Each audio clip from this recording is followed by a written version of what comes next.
Hello, this is Richard Wilson of the Family Office Club, coming to you from downtown Philadelphia. I'm in a lunch break at one of our workshops we're hosting inside the Family Office Club. And I recorded a short video on a talk I gave in front of 90 single-family offices yesterday.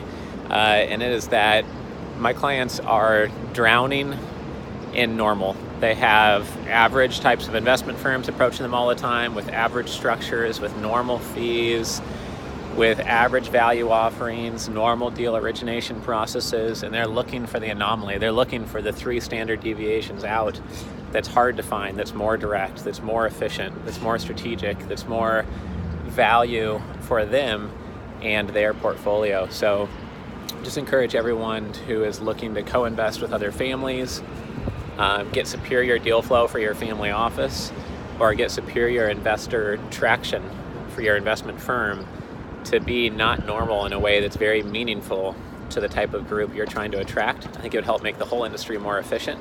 And this consistently comes up at all of our family office summits and capital raising workshops. This is Richard Wilson. I hope to see you at one of our live events. Check out the schedule. Please visit familyoffices.com.